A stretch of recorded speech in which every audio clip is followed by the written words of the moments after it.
I pledge allegiance to the flag of the United States of America and to the republic for which it stands, one nation under God, indivisible, with liberty and justice for all. My country 'tis of thee, sweet land of liberty, of thee I sing. Land where my fathers died, land of the Pilgrim's pride, from every mountainside, let freedom ring. Will I have a volunteer for an invocation or words of wisdom or inspirational quote or anything today? Okay, so Dan, go ahead. Oh, yeah, that's right. On cue, I love it. Well, while you take care of that, I have a motivational quote from the late Bob Saget. Today is the first day of the rest of, and if that doesn't work out for you, tomorrow is the first day of the rest of your life. That's pretty funny. But if anybody else would like to say anything, I'll give you the moment. All right, so we do have a couple of jokes that are a joke that I'll get into in a minute, but let's go ahead and ask our guests first. All right. Here. Yeah, thanks. So we have Dusty with Energy Youth Basketball, also your principal at the middle school, right? John Tuck, elementary. Elementary. Any John Tuck grads in here? Well, You'd be surprised around town how people I run into who went to John Tuck, whether it was middle school or That's awesome. Yeah. Cool. Yeah, and then Rowan. Reagan. Also your basketball coach and football coach. Basketball mainly. Basketball, and then you teach also. I do. I teach special at the high school and head boys basketball coach and help these guys out with the Oktoberfest. Yeah, Energy. So, Thank you guys for being here. and I have Maria Ramirez here. She's our speaker today. She's the Parks Planning and Project Manager for the city. So it'll be really interesting talk today.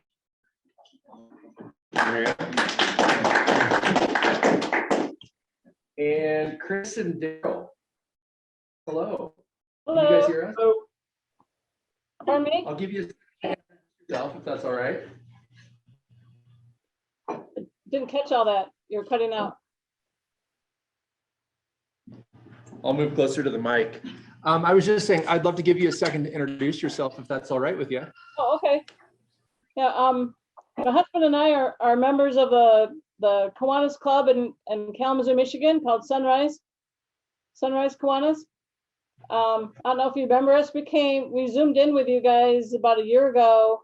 I think it was in February last year when everybody was on Zoom. And so we just thought we'd come back and try to visit again because I noticed you guys were partially on Zoom again. So we just thought we'd drop in and see how you guys were doing. We're very impressed with your club and all the work that you're doing. You're doing a great job. Thank you. Thank you. Thank you. That's very kind. We appreciate that. So thank you. And thank you for being here today. We love having I'm you. going cross country. All right, so now the joke. Any Star Wars fans in the room? Maybe, kind of, sort of, yeah, a couple. How does Darth Vader like his steak cooked? The obvious, I'll give you a second, but the obvious answer is slightly on the dark side, right? Kind of the obvious, that's not the right answer. Any other guesses though? He likes his steak well done, done. All right. I like the first one. And now our visitors are going to leave. They're gonna go away. That's okay. That's all right. Keep dadding it up, man. Every week, I'm trying to find a new dad joke every week that you guys will appreciate. All right, so if we move into announcements, we still have some Seas candy available. Nicole has put together a flyer that she's going to share on Facebook. I do ask that any of you guys that have Facebook share that post We don't have a ton of candy left. We're gonna try to get rid of that here in the next week or two. Ordering lunches, thank you guys. I noticed more orders came in advance this week. That's helpful. I think Marta appreciates that. I know I do. Always reminding you guys to get your service hours into Carl. We want to make sure there's a form on everybody's table. If you guys are doing volunteer work, please let us know. The only upcoming opportunity that we have as a club right now is the food project, which the next collection date is Saturday, the 29th of January. How are we doing, Earl, on that? We're getting bags out, and if you would like a bag or bags, I would be glad to provide them to you. Just give me a call or give me an email address, or just let me know one way or another, and we'll be glad to do that. Awesome. Thank you. Can I ask, Ron, yeah. I'm kind of a new guy here. What's the process here? You get a bag from you, Right. You fill it with canned goods or- Want a food drive on it? okay? You have 2 months to fill it up with food. Not very much. Okay. I pick them up, take them over to St. Vincent, and there's a food distributor, food pantry, Right. and they're very appreciative. Last month, we had a little over 700 pounds. So far, we've collected about 2.5 tons of food. Non-perishable, I assume, canned goods. that- Canned goods, don't take anything. Somebody gave us a turkey. I took it over, frozen. They're glad to take it. Good, cool. Thank you. John. Yeah, I have one possible additional thing that we could do. I heard back from Katie Hammer, who's the Parks and Rec, runs the Park and Rec Department. A long time ago, we were contacted by a citizen needing one about an ADA path at the swim center. Reached out to Katie about that. She got back to me on that, and they're moving forward with putting in sidewalk accessible so that people can get there a little safer, but they're needing help. The city wants a site plan submitted. So if anybody has any kind of experience drafting those, putting those together, that would be willing to work with Katie Hammer in the Parks Department, that would be great. Let me know and I can get you guys in touch. Thank you. That's really good. Any other announcements? We do have a special presentation today that we could take care of as a part of announcements. I think that's probably suitable. Sure, yeah. So if you guys can come up, we had the help this year during the Rocktoberfest from all of the volunteers with Energy Youth, and throughout the past several years when we have had Oktoberfest, they've kind of been the special group that we're donating to. And depending on how we do for profits, which we did great this year actually, with a one-day event, we made almost as much as we did in the previous year on a two-day event. And we took food out of the equation. And so we had way less that we needed for staffing. I think in total staffing, we probably only required about a third as much as previous years and still made almost as much. So pretty awesome. And your guys' help was instrumental in that. Taking care of the kids zone is always a big source of needed help. So thanks so much for doing that. We're happy to help you guys too. So. Well, on behalf of our club, Energy Youth Basketball Club, we're very grateful for the opportunity to partner with Kiwanis. Obviously, kids are kind of why we do what we do in the first place, so it makes sense that we would come and help out with the kids. It gives us an opportunity to promote the game and promote our club and opportunities for kids in the community. Last year, we had to pause the majority of our services. We did sneak in for a little bit of training down in Prineville through their parks department. It was like the only place we could get some gym space, but we didn't get to run our teams and all of our leagues and what we do. And so we're incredibly blessed to be back playing the game this year. It's been really touching for me and my heart to see people's appreciation of it. We're seeing fans and coaches are being much kinder to officials. We're seeing parents are being much more understanding and supportive of their coaches that are helping their kids. And this year we'll approach close to 400 players, first through 8th grade, that will play for us on one of our teams in our different leagues. And so that seems to be about our capacity right now for league play, just due to the lack of gym space in our community. So I'm going to put a plug in right now for our community is in desperate need of indoor activity space, is what I'm going to put it. And I think from my business degree lens, there's a lot of opportunity there across ages preschool to retirees for that. And so that's something that could help our club in the future if Kiwanis ever has an opportunity around that. But these funds will go to support our almost 400 players and the numerous costs that go with that through scholarships, things from shoes to kids need help with buying their uniforms to sometimes we provide transportation to players that parents can't get them where they need to go. I mean, it runs the gamut as well as the regular fixed business costs. We are a nonprofit, fully nonprofit. Our board, we have 18 people on our board. Every single one of them is volunteer. And so we wouldn't be able to offer the robust programs that we do without that. Reagan this year stepped up and led the Rocktoberfest efforts in organizing our volunteers, and he is the head boys coach at Redmond High, also a Redmond High alum. And John Tuck alum. And so it's really great. Reagan happens to be a good friend of mine, and we also share the passion of working with kids in the game. So we're very grateful for him. And we're going to donate a large portion of these funds back to his program at Redmond High, the Redmond High Boys, because they really helped us staff that this year. So, and always thanks to Noah. He always is so gracious in getting us plugged in with you guys. And we just want to let you know that we are so appreciative of letting us be a part of it.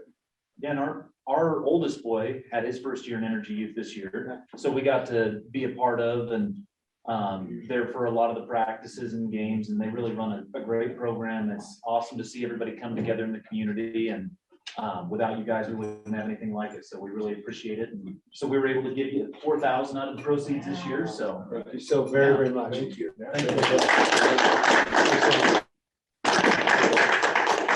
Put my own plug in real quick. We're watch this year. If anybody got a chance to come watch this. Oh, yeah. We get a picture, we can. Oh, yeah, sure. Oh, yeah. Let me do that for our newsletter. I think Noah should be involved. He's like the important guy here. I'd probably do a handshake, no, but that's what really makes it, that sells it. Okay, I try to smile in my eye. Thank you. Cool. Thank you. Thanks, Duffy. That's Thank you, you. guys. We Uh, have a question. Yeah. What ages do you guys work with? Yeah, so right. So the way the feeder program for Redmond High and Richfield. So we serve players and kids that live within the Redmond School District boundaries, grades 1 through 8, boys and girls. So that's what all of our programming is. So essentially from late September, well, mid-October until mid-March, we run leagues and teams for kids. Okay. And then from then through the October, we run a lot of clinics, camps, small group training, those type of events for kids throughout the year. And so when we're not in COVID mode, which we're continuing to kind of climb out of, then we're able to offer quite a bit throughout the year for kids. Competitive situation. Yeah. So they played CYO ball. Right. So we are a competitive organization. I mean, Noah can attest to that. Your son was first grade this year? First year eligible? They keep score all the way through, no matter how many points, nobody pulls up. Yeah.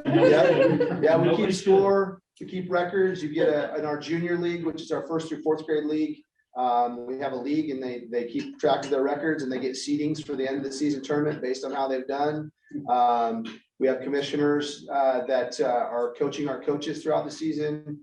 We have what we call program practices where we bring all the teams together one night a week to really help with the quality of instruction, because our coaches are volunteers. And although many of them may have played, they may not have any coaching experience. And so we want to make sure we support them through that. And that's part of our quality control and our model.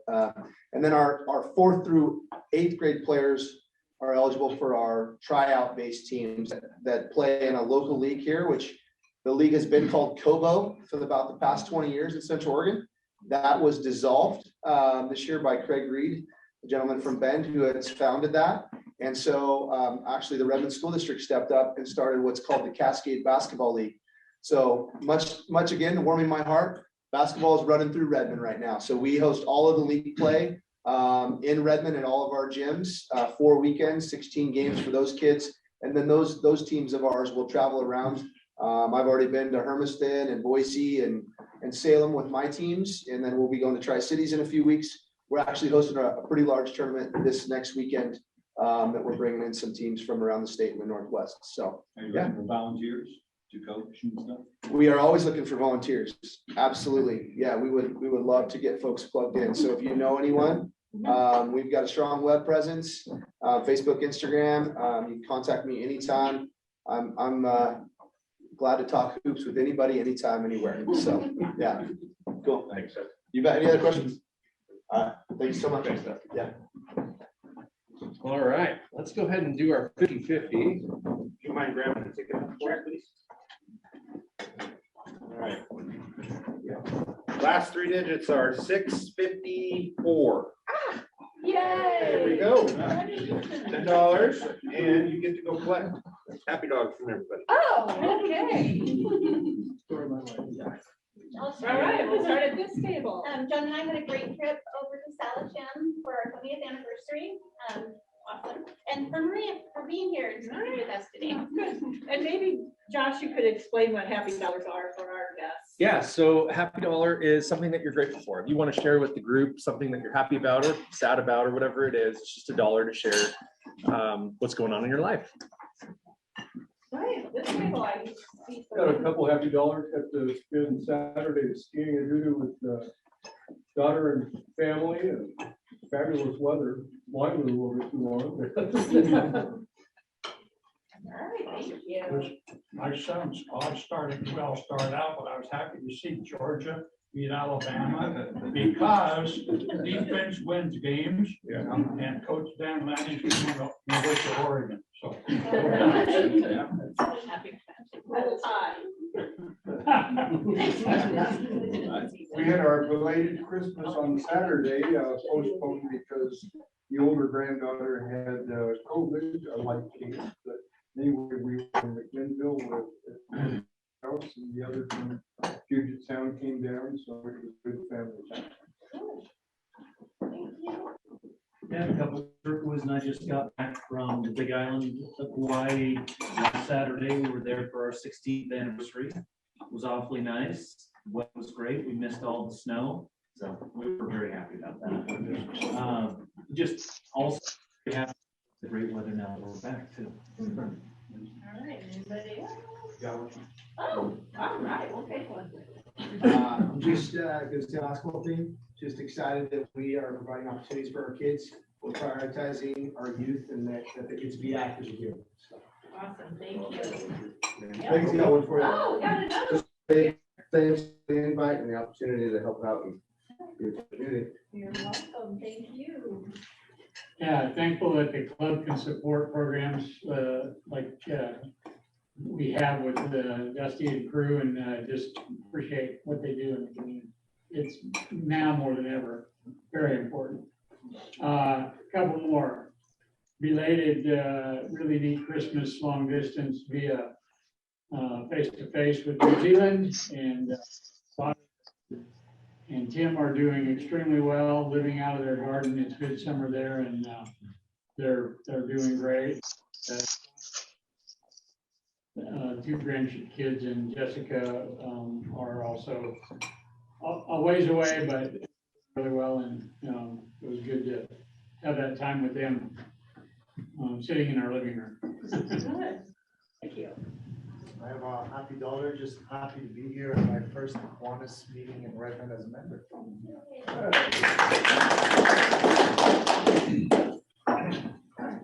For our guests, I'm really happy we have volunteers in our community that will help our kids out. So thank you very much.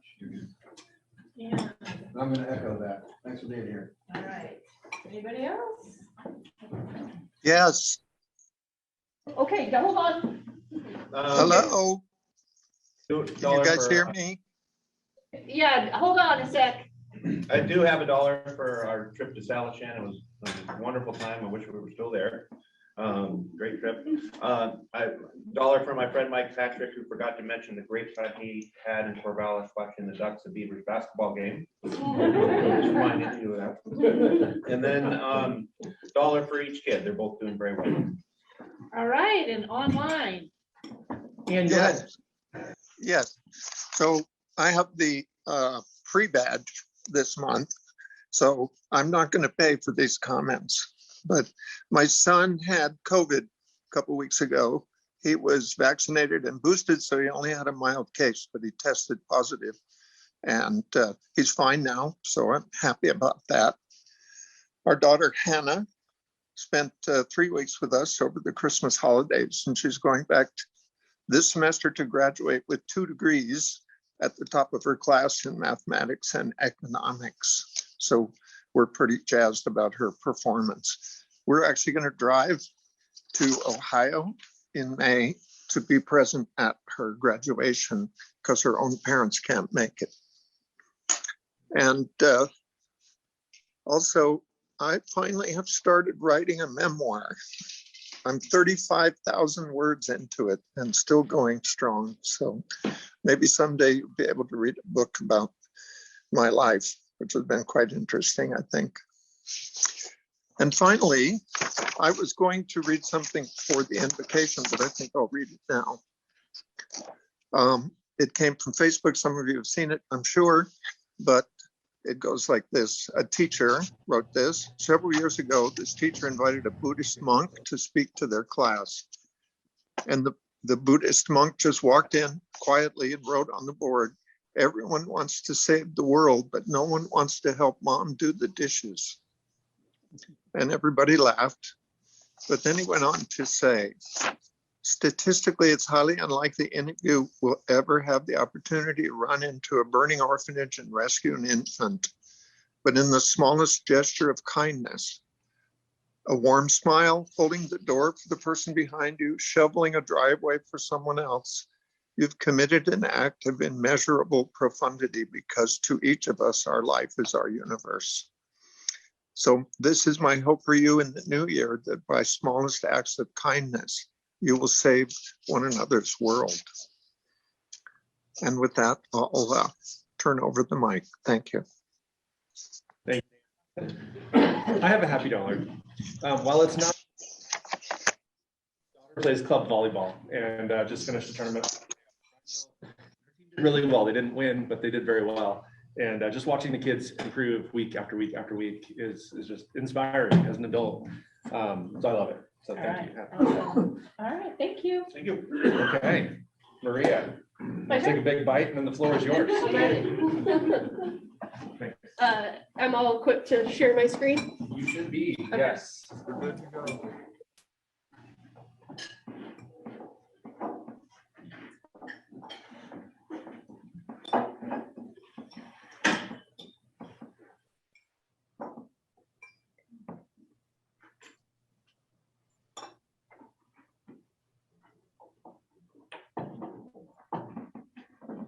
Okay. Looks like it's good to go. Before I get started though, a little bit of background history about me. I moved to Redmond about a year and a half ago. I came from Klamath Falls, Oregon, where I worked for the city, and glad to hear there's lots of basketball sports fans, because I also was one of the OIT assistant coaches for women's basketball there, and former college athlete. But before we get anywhere, a lot of my position is around working with the city planning department. You're speaking to Redmond Area Parks and Rec District needing a site plan. I look at those site plans, I review them, and I usually work with the developer or the originator to make sure that they meet city code, and also kind of help expedite things before it gets to the next level, so that we can catch things early in the process before it's 6 months down the road and there has been little movement on the project. So you're saying this was good timing? This was good timing. Part of this presentation that I'm going to give you guys is more informational session. We'll just be updating you on things that are happening within the park system. I'm the project manager for that division. I work on the park planning and the project management from conception to completion. I work with a lot of stakeholders. This is a new environment for me, walking into a room and not knowing anybody. So I'm happy to be here, but I'll go over a couple different projects that we have.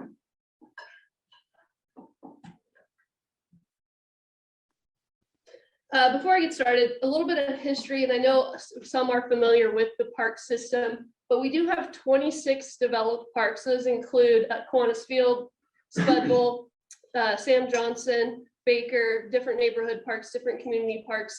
And then we have operated and maintained 285 acres of open space area. That's primarily within the Dry Canyon. That takes up about 221 acres that we maintain. And then that other part where you can't see is 20 acres of the cemetery. I wonder if I could minimize that. Okay, perfect.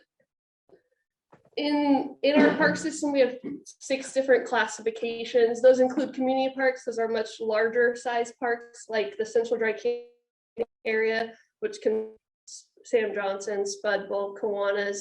We also have Umatilla Fields, which hosts a lot of our Little League teams, and then the Dry Canyon Park.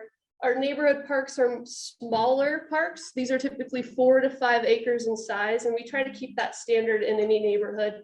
One goal that we have for neighborhood parks is to ensure that there's at least one neighborhood park within a half mile of each resident. So that they walk out the door, they're walking no longer than 10 minutes to get to an outside park. We have mini parks. These are more beautification projects. So one example would be like Stack Park off of Maple Street. It's a property that was dedicated to the city. We've grown trees. We've people get married. It's more of a smaller size that we wouldn't classify as a neighborhood park or a community park. The 3 other styles of parks that we have a special use, a good example of a special use facility would be the pump track that we have north of town. There's a specific singular purpose for that park, which classifies it into the special use. If we were looking at a skate park, that would also be a special use park. The other 2, we have our natural open spaces. We all know how important it is for kids, youth, adults, and all to be able to be outside in a natural element, learn, explore, and play. And so a lot of that you'll see within the north section of the Dry Canyon. And the final one is in each of our development code. A lot of what I work on with developers, like those applications site plan, is ensuring that they have open space planned within their development. So as if you drive around town, or you might live in a community that has its own private HOA park or has its pocket parks, those are part of our city code that ensure that that space remains as open space, because once it becomes housing, we all know it's gone from there. Just a quick, there's some confusion sometimes, especially when I was brand new to the city, what the city does, what Redmond Area Parks and Rec District does, and what the school district does. And so just for everyone's information, the city, we provide community spaces, primarily outdoor recreation areas. It's not unlikely that we could partner with somebody on an indoor sports complex. We're in conversations with the school district right now on that site plan and what they're looking at for that facility. An example of that could be the senior center. We own the facility. We contract with the 501c3 that operates it, and we pay, we support the utilities for that. Redmond Area Parks and Rec District, they're more of the provider. There's programming within these parks. The school district's really stepped up over the last several years to make sure that programming exists for youth. But and then also the school district, they help coordinate use of their facilities. So when a stakeholder comes to me and says, Maria, there's not a field space to play baseball, we'll check with the school district. Yes, they are. They're booked out on their baseball fields till 9 p.m. at night. Umatilla is taken over by Little League every weekend. We need more places for our kids to play. Have you booked Kiwanis? Yes, that we're already over there. We're trying to get additional places. I'll start working with them on how can we get new facilities in at a high quality. Some of these projects that I'll demonstrate for you guys today are developed from our Parks Master Plan and our 2040 Comp Master Plan. So within local government, We have master plans that guide the work that we do for 20 years. Within each plans, there's policy that's developed where our city council makes sure that, hey, do we have a neighborhood within a neighborhood park and a half mile? That's a policy standard, a goal that we're trying to accomplish. No, let's look in Southwest Redmond on an area that might make sense for us to purchase and later develop into a park. Both of these plans, if you wanted to read them, they're long, but they are worth it to look at some of the projects within the next 6 to 10 years or later down on the road. If you see something that's not on the project list, then that would be a conversation we'd want to have, so figure out a way to get it on the project list. Here's that level of service that we try to accomplish. Down low, it says currently based on that 4 acres per 1,000 residents, this is how we measure how we're doing in providing park space, open space to Redmond, the Redmond community. You'll see that we currently have a 31 acre deficiency.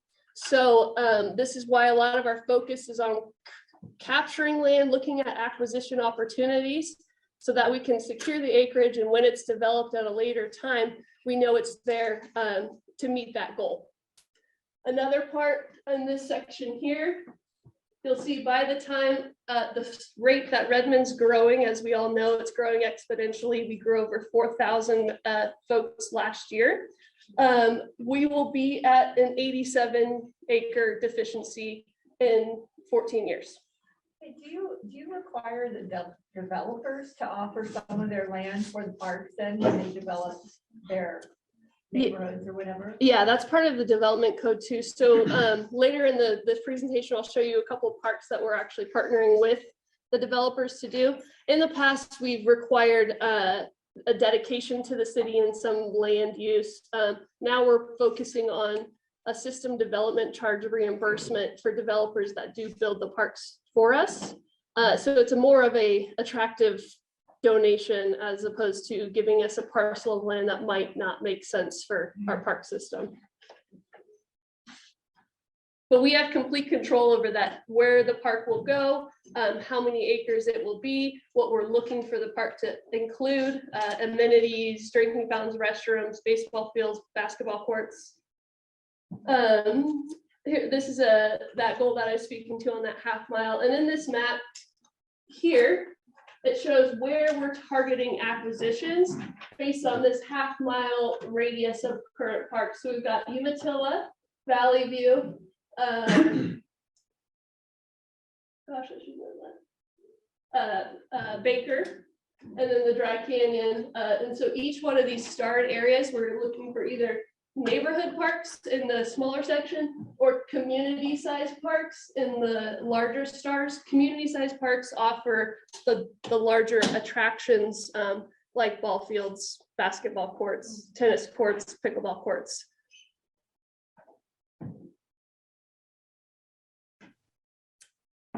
Within the Parks Master Plan, these were the primary focus points, as I've touched on already. Acquisitions to keep up with growth, capital maintenance, make sure we're taking care of what we currently have at the highest quality that we can. Development, we need to encourage, we want to develop, ensure that there's a mix of amenities available to residents in Redmond. And then I think important to note is our accomplishments over the past decade include over $8.3 million of investments in Redmond. These include donations and city investments through Hope Playground. Hayden Park was one of our recent renovations. We have Courts Park that'll be developed this summer. Pershaw property was a big acquisition opportunity for us. That's in the North Canyon. It was 36 acres that will turn into a community park within the next 5 years. And then we have Umatilla Park that'll be updated this summer too. Some of our finances is something that is a difficult thing to talk about because these SDCs are system development charges. These are income that comes to the city from developers based on their increasing capacity in the city that increases pressure on our amenities, like our parks, our water system, our wastewater. And so that charge is given to the city from a developer, and that primarily funds our park system. I included this graph because I think it's important to just notice we've increased our SCC significantly, which is a really good thing for us. We're able to do a lot more. We have finances to help support and supplement some of these projects, but it also shows the growth that we've had. You see that spike in SCCs that goes all the way up to here. That's because Redmond is growing and developing at a very fast and exponential rate. On our project list in the next 5 years, we have allocated resources between $18 and $21 million. But in that project list alone, between acquisitions and development, we're looking at $20 to $31 million in investments. And that's where conversations like these that's where conversations with developers, and that's where our finance team gets creative on how can we do these to the best of our abilities with the resources that we have. Who are the key players, the key stakeholders that need to be at the table? Are there ways that resources can be shared across Redmond area Parks and Rec District, the school district, the city? These things are driving a lot of the conversation. I'm sorry, you may have said this, but where do you get the money now from? Is there a bond issue, No. tax base? System from the developer. So yeah, if they're building a 40 acre subdivision, each household is feed, not the household. The developer is charged a fee for each home. What happens if development slows down? So does the income of SCCs. Yeah. Which that's been a thing it's been difficult within the recession. Our SCCs were so low during 2009 all the way to about 2015 because development was slow. And then we saw it increase so significantly. We've been able to spend money more easily. So over the next 5 years, here's what we have planned in the works. A lot of these have components. I've included the mass dollar over on the far left, but each project can be broken up into several different projects where we're looking at phasing in different amenities. If this is $100,000, like this is its own project. If this is $250,000, this is its own project. So what you'll see this summer is Courts Park. It's on the South Canyon area that'll be developed. Total cost is city investment of $2.9 million. Umatilla Park, as I spoke to earlier, that's has a lot of our Little League baseball that happens there. It's getting a brand new play system that'll be focused on a Ninja Warrior style course. It's a competitive place to play for baseball and soccer. We wanted the play system to be the same. We're also incorporating ADA ramps to the play system throughout the park, and then working with Little League to get them a batting cage up there. Central Dry Canyon is what I think might be one most of interest to the Kiwanis Club because it involves the Kiwanis field. It involves Hope Playground, where I know Kiwanis has really invested some time and work. That is a large scale project that scales from the south side of the tennis courts in Sam Johnson Park all the way to the north side. And that project looks at improving the flow and connection between amenities, also encouraging more use, community use for all. Another project that I'll touch on today is that Redmond Wetlands Complex. That's our wastewater improvement project. So we're hitting capacity where it currently is at the north section of the canyon. And so we've looked at a new way to reinvent the way that we are treating our wastewater. And I'll touch point on that a little bit further. The Spruce Park and Barnardus Park, those are examples of that SDC improvements are being built right now for us by developers with our regulation and our authority over it. And as soon as they're built, they'll be allocated back to the city for maintenance and operations. So the two opportunities that I was going to talk to today are the Central Canyon project. Again, this is that one that scales from the bottom of Sam Johnson Park all the way to the north of the dog park. Let me pull up a quick example of what that looks like.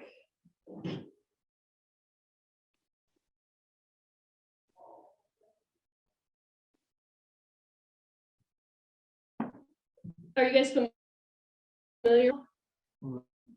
What?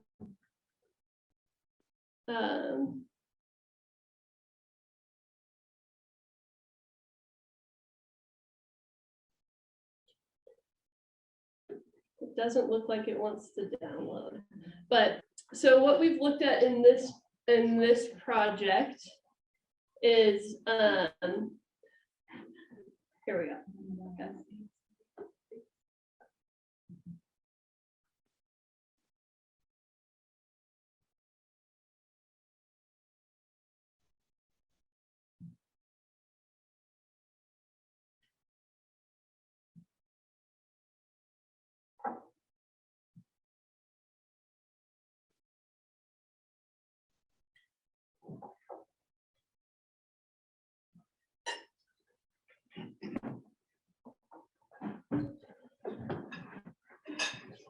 Okay, so what we've looked at this project is increasing the flow between amenities. So one of the biggest things that we've asked the public on is what their thoughts are for this area. The Kiwanis field is located here.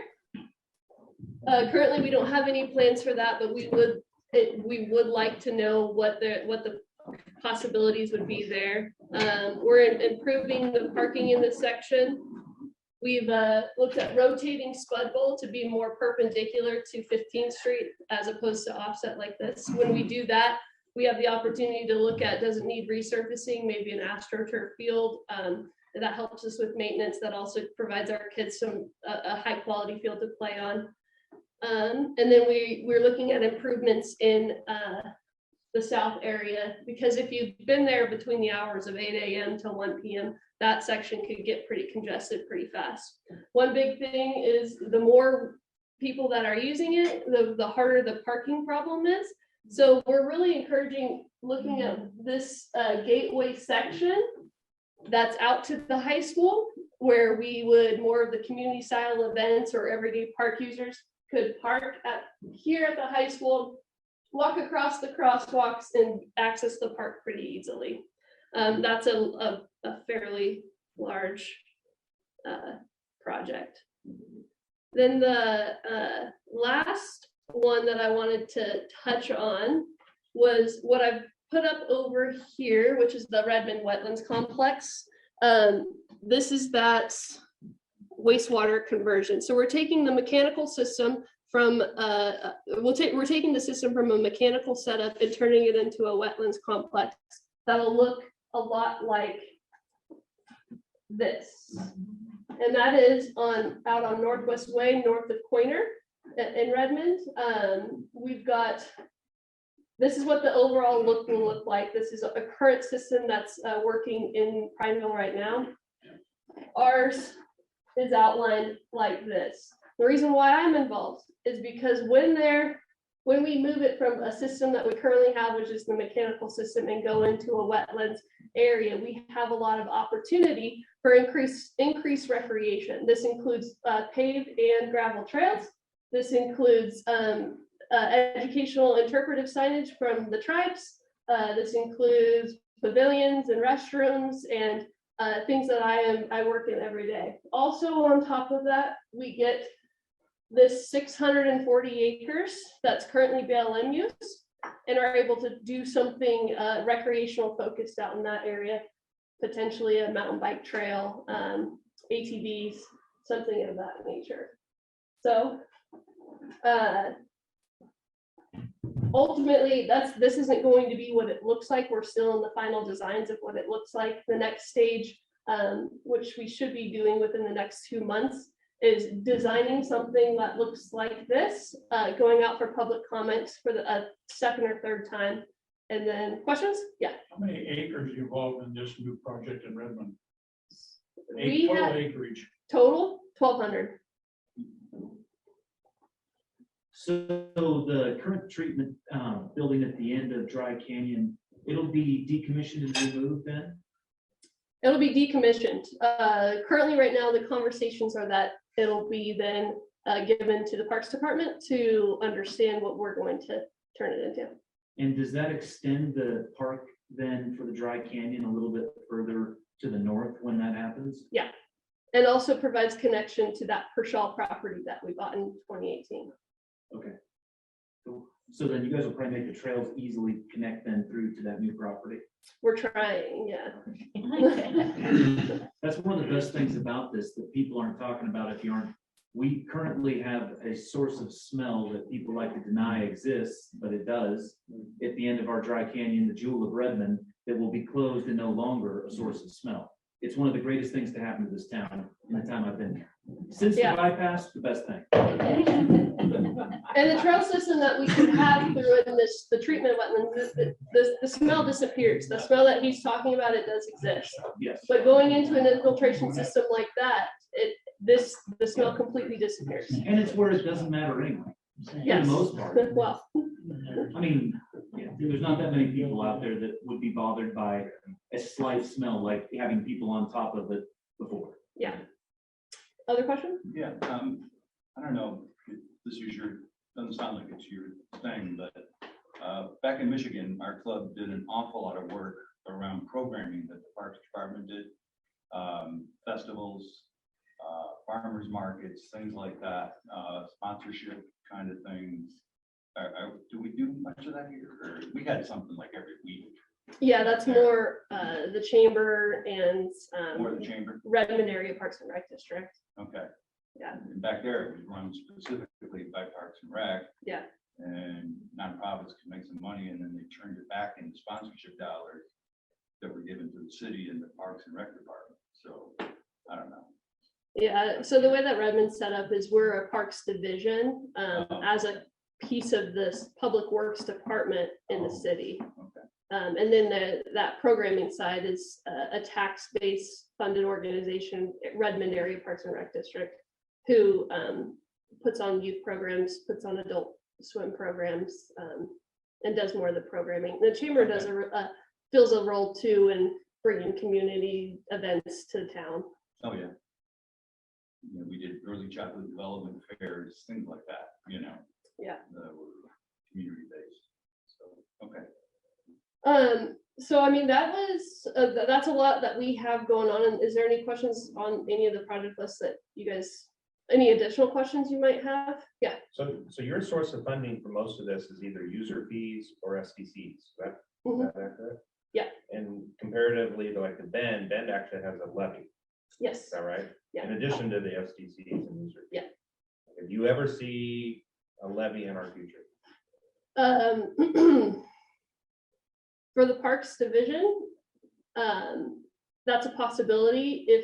If the community comes to us and says that they'd like to see a 30-acre sports complex built and the funding isn't there to do so, fundraising efforts are difficult, there could be a potential that group would help push us to approaching taxers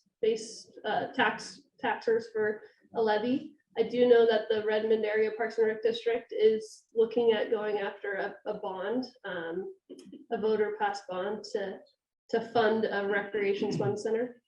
Have you guys heard about that? Okay. Going on for a while. It's been ongoing for 6 years. I think they've gone up like 2 times already. Yeah, I think they're. I'm on the I'm loosely involved. I'm on the stakeholder committee, but I believe the efforts are going to go after in November again.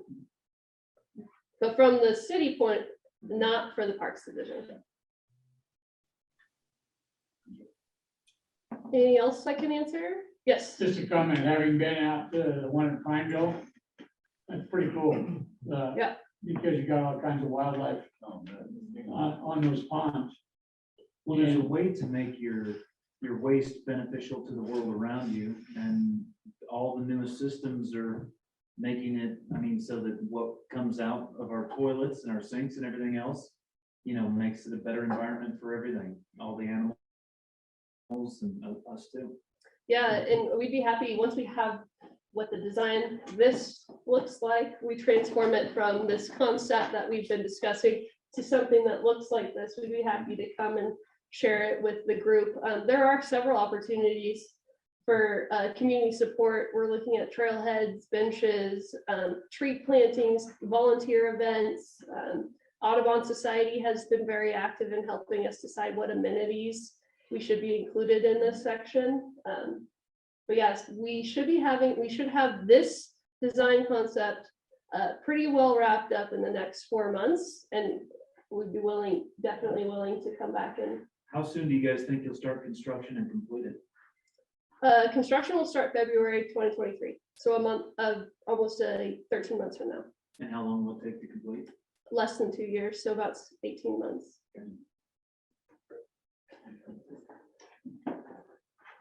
Okay, well, thank you so much. You're welcome.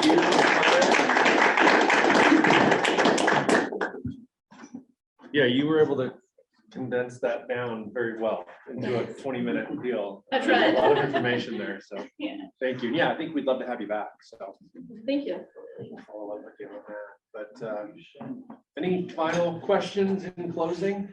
The only thing I wanted to pose to you guys is to start thinking about, you know, with the rise in cases of COVID, do we want to continue to do the hybrid, or do we want to go back to Zoom? I don't love the idea of Zoom exclusively. I do like seeing you guys face to face. I do like sitting down and eating lunch with you, and I like the atmosphere. But I think that the safety of everybody individually is more important than the club itself, if that makes sense. It doesn't sound right coming out, but I want to make sure that we are very apparent in letting you know that we do care about each person's safety. So we want to continue to make it an option to come in person or to do things on Zoom. But I'd like for you guys to continue to think about that. And if you have any major concerns, please reach out to me, shoot me an email. You can also copy Michelle or Chris or John or anybody who's on the board.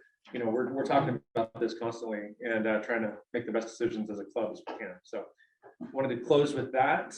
Otherwise, thank you, Dan. Go ahead. Board meeting next Tuesday. Yeah, we're going to do a hybrid. So if you'd like to come in person, it'll be at the chamber. Otherwise, join in on Zoom. I think Dave will put a link out there. Otherwise, thank you guys. And we'll see you next time. Yeah. Okay.